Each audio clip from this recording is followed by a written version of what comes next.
Welcome back to Total Freedom Radio, the show that's all about raising the bar of knowledge, healing hurting people, and spiritual warfare. Excuse me, I'm a little choked up. It's allergy season and my neighbor is burning. All right, tonight we're back in our ancient paganism class. We're in part 10, Paganism in the Middle Ages. We're going to talk specifically about elementals and nature spirits. And I want to start out since we are entering the time of this class where we're going to be talking about more in the nitty gritty of paganism from here on out. I want to take the time to pray about this class and I want to share a little bit of poetry with you that I wrote. Seems real appropriate with here. Father, thank you for the opportunity to study, learn more about your word and the war between the kingdoms. Thank you for the opportunity to raise the bar of knowledge for others the way that someone did for me. I especially thank you to Dr. Ken Johnson and Michael Heiser and all of those out there who has the level of books and training that they do that has helped so many of us to raise our bar of knowledge as well. I appreciate your faithful care and ask you to use this for your for your glory. Protect us as we enter the part of the study where we begin to break down the elements more and more and more, and it gets a little more nitty gritty. We see it at the ground level. In Jesus' name, amen. Now, those of you that know that I write poetry, I've got a book called Kingdom Poems and Prayers that been on the slate to get published for a while, but I've been a little bit busy. But this is called Drums of War. And as we look across our world right now, we're seeing those drums of war. We're seeing the lead up to the end, and everybody's got their opinion on it. We're watching Psalms 83, Ezekiel 38, 39, but so many have not made a choice. So that's kind of what this is about. Again, drums of war. A war is being fought in the heavenlies. The combatants are ready and armed to the teeth. The battle lines are drawn in this quest for supremacy. After the clash, only one will be left to run the kingdom. Which one will it be? God's word is very plain. The future's been decreed. The lesser gods are fallen for eternity. But in the meantime, there are casualties. Skirmishes are fought over you and me. It's waged for and through us and our families. Our allegiance is the prize, contended for, desired. Do you have your armor on? What colors do you show? The preparation's heating up, it's time for you to know. But if you choose the one true king and into war you go, no weapon formed against you will be effective in the end. For if you fall in battle, you'll still be a winner if you place your trust in him. Which side holds your future? Will your garment be sparkly white? Or will you hang your head and be banished to endless night? Will it be the heavenly choir or endless wails you hear? As you spend endless ages, the choice is very clear. I hear the war drums sounding, calling and inviting. Tensions quickly rising, expectancy, excitement is giving way to silence. And in the hushed quiet, all ears are listening for the trumpet call that sets it all in motion.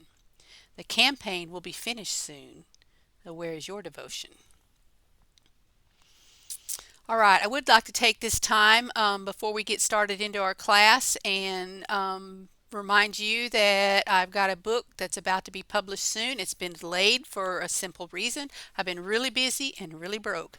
I do bookkeeping and insurance, and my bookkeeping job came to an end a little bit quicker than I expected it to. So anyone that would like to go to rinalynn.com, hit that donate button, help me with a couple of months of expenses while I look for the next one, I would appreciate that. Or go to rena-thatinsurancechick.com, drop me an email at askrinalynn@yahoo.com, and I'll get you an insurance quote. Or click through and just buy the other books. They're all up there already, and here's them all at the with book 6 prominent. Is there any safe place? But you got 5 more to catch up on while I get through this period and get that one out. All right, let's go back to our class. Tonight we are talking about paganism in the Middle Ages, and it is a fantastic class. I think you'll enjoy it, and it again gets more back to the boots on the ground paganism. It started way back then, but you'll be surprised how much that we're still looking at today and still dealing with in our families, in our schools, in our society as a whole. So let's start looking at it. And again, let me remind you, this is from the book Ancient Paganism, The Sorcery of the Fallen Angels by Dr. Ken Johnson, and other sources that I've added in to illustrate it and to just give you some examples of it.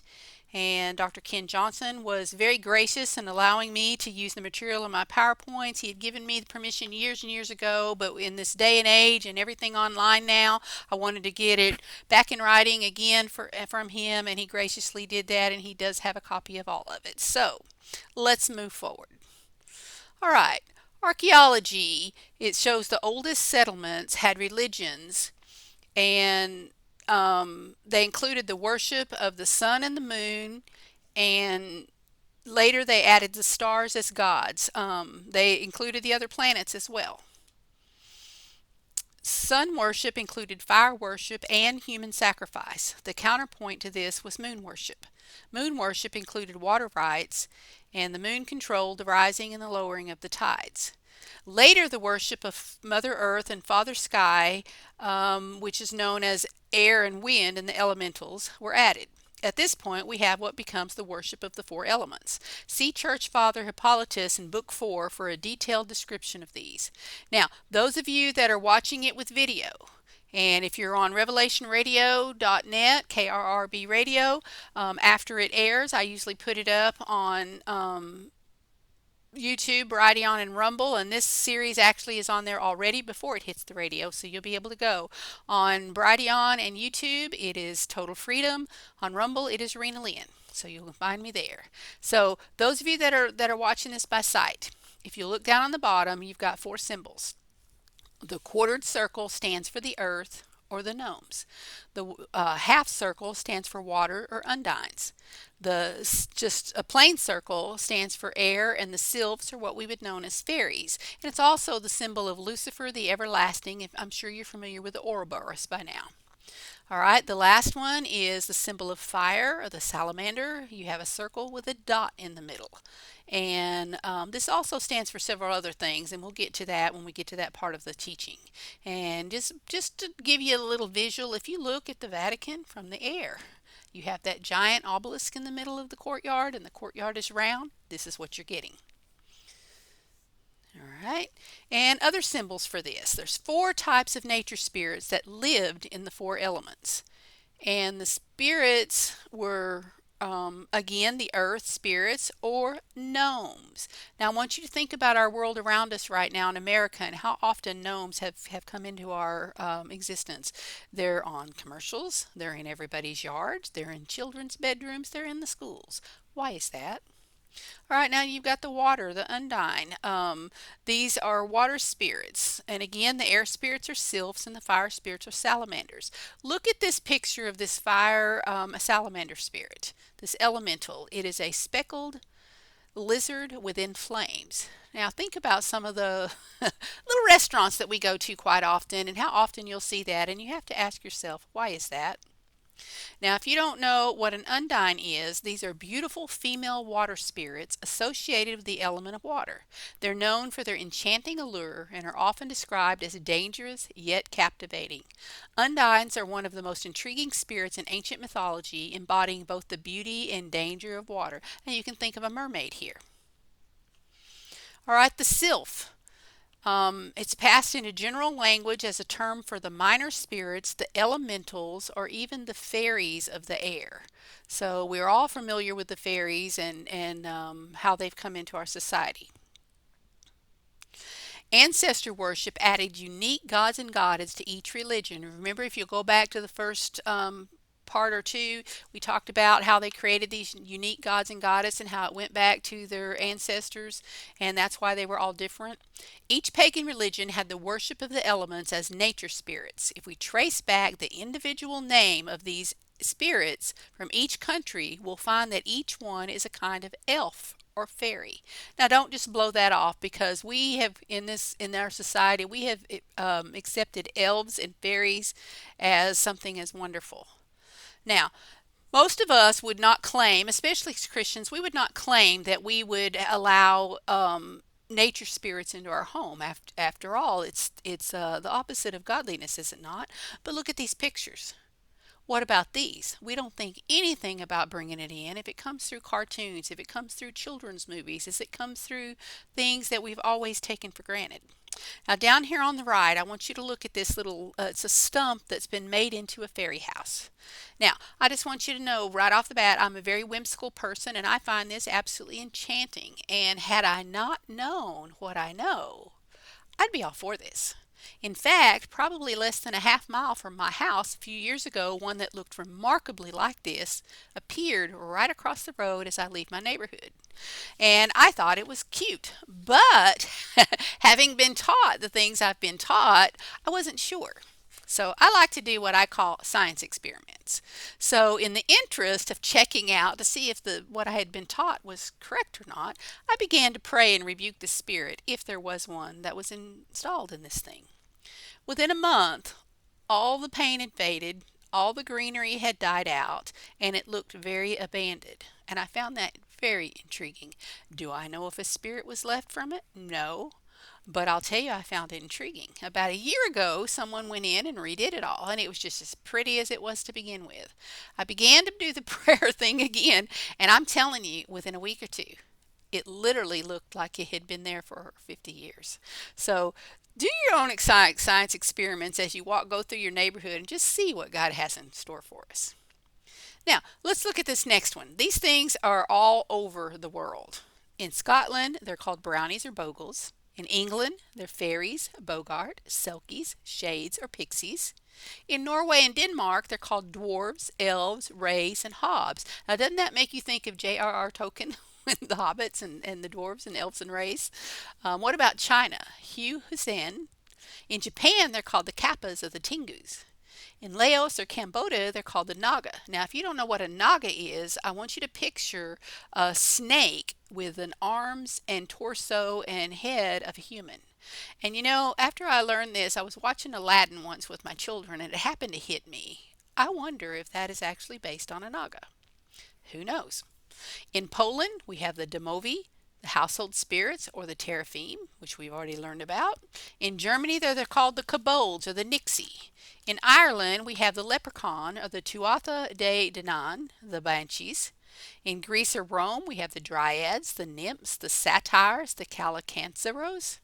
In Scandinavia, we have the nisan, the tomte, and the troll.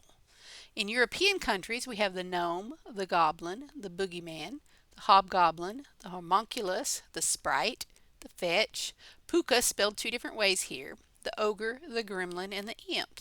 Now, did not escape me these last two places, the Nissan and the gremlin. Do we not have cars called that? And what about the sprite? That's the name of one of our drink. Why? It makes you wonder, does it not? I'm a person who thinks about all these things and puts it together and tries to see where it comes from. All right, according to some folklore, fairies go all the way back to the Tuatha De Danann in Ireland. In Geoffrey Keaton, in his book The History of Ireland, he states that the Fomorians were Canaanites who left Canaan because of Noah's curse. Now remember, the Canaanites were the ones that they were sent in to displace and take the land. So they didn't kill them all. Some of them left and went apparently to Ireland. I've done some remarkable studies on that I find fascinating. They feared that they could not win a war with the sons of Shem, so they took to the sea. Fomorians were pirates, pillaging the coastal cities, and they even observed the pagan festivals back in that time. Did you ever put together that the pirates began with the Canaanites leaving the Levant? Interesting, is it not? All right, if you have not read this book called Little Creatures by Stephen Quayle, I would highly, highly recommend it. It has a lot about these nature spirits, and people are still seeing them all over the world. Go to stephenquayle.com and get it. I have literally almost all of his books. The only ones I don't have is the last couple, is just because finances since the lockdown it's got a little tighter, and I eventually will get them, but right now I don't. But I highly recommend this book. All right, now here, because I'm a person that once I get an idea and a piece of knowledge, I kind of follow it out. Now, this is a link to a video, and I tried to clip out a picture, and it's not very clear here because it's really, really hard to catch. And honestly, in this day and age where people are so good with videos and so good at computer imagery or whatever, I can't tell you that this is real or not real, but I did find it intriguing. And at the very least, it kind of gives you an idea of what people are claiming to see. Um, this is a gentleman who goes, I'm thinking he's English or Scottish. It's been a while since I've watched it, but um, tramping through the woods and catches this little guy on video, supposedly. All right, here was another one, and I've tried to clip out. I watched a pretty good long little section, but I tried to clip out and put the time frames of when you'll see it. I find this little guy especially intriguing. Now, again, is it computer imagery? Is it something that some really good film student made? I don't know, but I still found it very interesting. After that, I just started watching more and more videos just to check. Now, we've got the flying men that you'll see a lot of times in Mexico. I've got a fairy clipped out here, and then something that they saw in the trees that was very, very intriguing. And I'm not going to tell you what to think. I'm not even sure what I think about it, but I did leave the link so you can go check it out for yourself. Now, this one was so fast. This is claimed to be a fairy. I had a really hard time catching it on film. So, again, just watch it for yourself.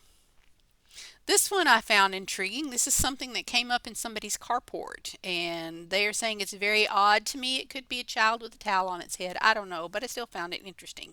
I study a lot of very odd things and very maybe cryptic things because I happen to believe that the supernatural world is still invading our world, and I think that we're seeing parts of that all the time. I'm sure a lot of it is contrived, but I'm not sure which sometimes. All right, so what is the inspiration for all these fairies that have entered our world and even like fairy cartoons that from the time I was young, we didn't think a thing about it. I grew up in a household that wasn't necessarily Christian, and we were allowed to watch pretty much anything. Of course, back then there wasn't a lot of vulgarity on TV, but there was a lot of stuff that at the time I wouldn't have questioned. But now, knowing about paganism, knowing the elements of paganism, I gotta wonder why was all this in there? All right, here's something that I ran onto when I was doing some study for this class way back when. It says ancient remains of a wild fairy discovered in a bog in England may provide the answer. Although partly decomposed, this gives a good insight into the kind of creature that may have inspired the fairy stories. The fairy, which probably fell into the bog while singing, has been mummified by the bog and is thought to be over 200,000 years old. Small sharp teeth make the bog fairy a dangerous predator. Well, I was pretty intrigued by that. And then the next week, I found this. This is the original article. Do fairies live at the bottom of your garden? Maybe not anymore, but a recent discovery would suggest that they probably did. What appear to be the mummified remains of a fairy have been discovered in the Derbyshire countryside. The 8-inch remains, complete with wings, teeth, skin, and flowing red hair, have been examined by archaeologists and forensic experts who can confirm that the body is genuine. X-rays of the fairy reveal an anatomically identical skeleton to that of a child. The bones, however, are hollow like those of a bird, making them particularly light. The puzzling presence of a navel even suggests that the beings reproduce the same as humans despite the absence of reproductive organs. That was intriguing to me. I found that it was supposedly found in Derbyshire by a dog walker at Firestone Hill near Duffield and was the work of a former Derbyshire resident, Dan Baines. But, now get this, Dan Baines is a prop maker. He posted an article titled Do Fairies Live at the Bottom of Your Garden, which I read to you, presenting an elaborate backstory about the creature's discovery, along with several close-up photographs of the small, detailed fairy figure he created on a website a few days before April Fool's Day 2007. Now, this was a hoax, and it was quite the hit for a few days as netizens debated its details and origins, and then on April 1, Baines fessed up by appending the following message to his fairy article.